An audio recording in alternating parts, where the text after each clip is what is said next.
A warm welcome, please, for Lesley Everett. Lesley! That is the dimension of your brand that's often overlooked. It's the most powerful, the most convincing, the most memorable part of your brand ever.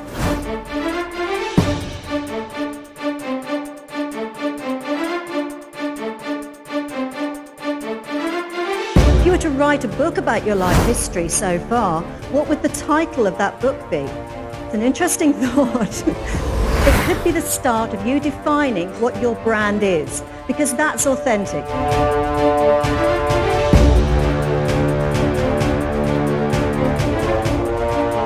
So what I do is work with people to discover who they really are and brand themselves again.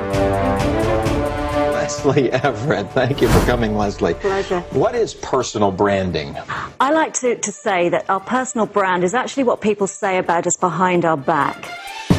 Millions of dollars are spent on corporate branding every year by organizations across the globe, but they're not so effective in getting those values down to individuals so that individuals within the organization can project and reinforce those values with every interaction, but in their own authentic way. So personal branding is really about taking control of those perceptions and managing the perceptions so that people see us authentically for who we are. And it's not about image being more important. It's about your image not getting in the way of your true qualities and abilities. These last few days of being at this amazing convention, you've added several layers to your brand already. Even here this morning, you're consistently adding those layers and it's gradually evolving. And we can't leave that to chance anymore. We've really got to manage our brand more consciously and more consistently than we ever have done before.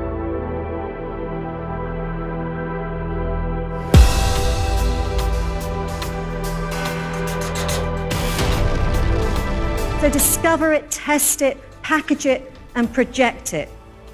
And do remember that your X factor is really about uncovering your core authentic values and then creating a powerful brand image that just ignites that passion and that authenticity into the outside world.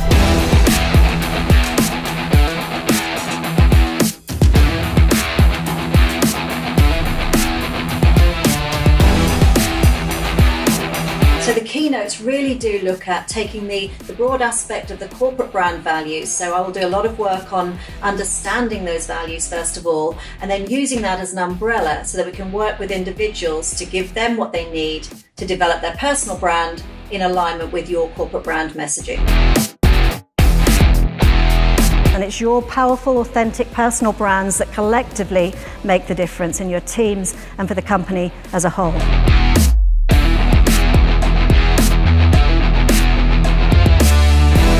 The survey showed us that 50% of people blamed Rebecca Lewis for this alleged affair, and 50% of people blamed his wife, Victoria.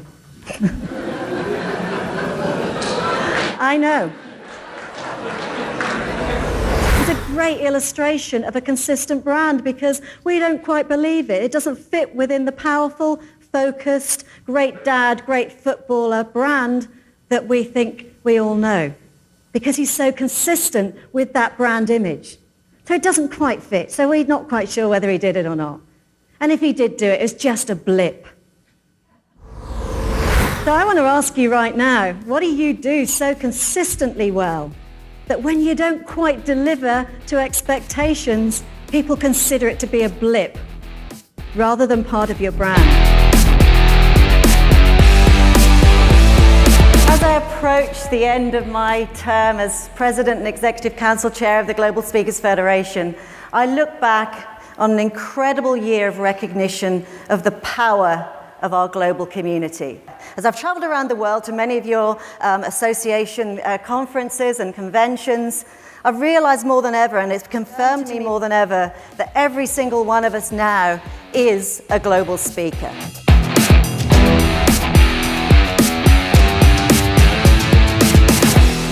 I went to meet personal branding consultant Lesley Everett at the training base for 111 Olympic medalists over the last century. I asked her why fans gain so much inspiration from their idols' stories.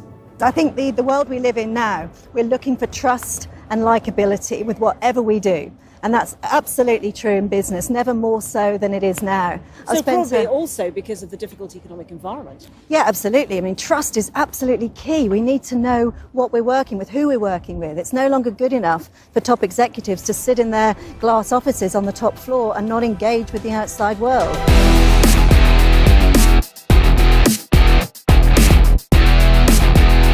Lesley, you brought the Walking Tall methodology here into Grosvenor House. Tell us a bit about the programme and how it's been implemented. So what we wanted to achieve is that extra level of confidence and authenticity in the way that they do their job, to give them something for themselves. They really have embraced the Walking Tall culture so that they can build it into their everyday lives, and it's been a huge success.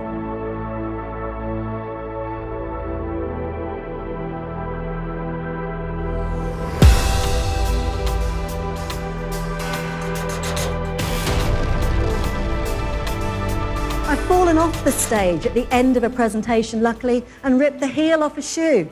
And then I've had to hobble back through the foyer of the convention as they're all having coffee with this shoe hanging off, having just talked to them for 45 minutes on how important image is.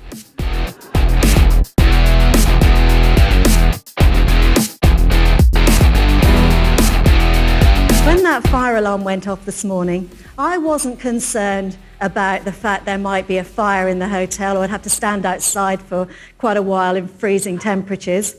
I was more concerned about my image in front of my esteemed colleagues when everybody says to me, Leslie, you always look the part, you always look great, your outfits are good, you're well groomed. I had to potentially come downstairs in the middle of the night with no makeup on, hair a mess, outfit not put together, and no heels. Disaster. And I'm laying in bed thinking, please God, don't let this be for real. How am I going to do this? In a few hours I have to get on a stage and talk about this stuff. That's the honesty behind that.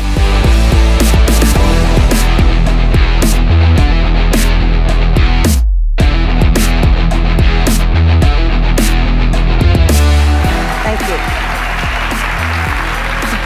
Thank you. Thank you. Thank you very much.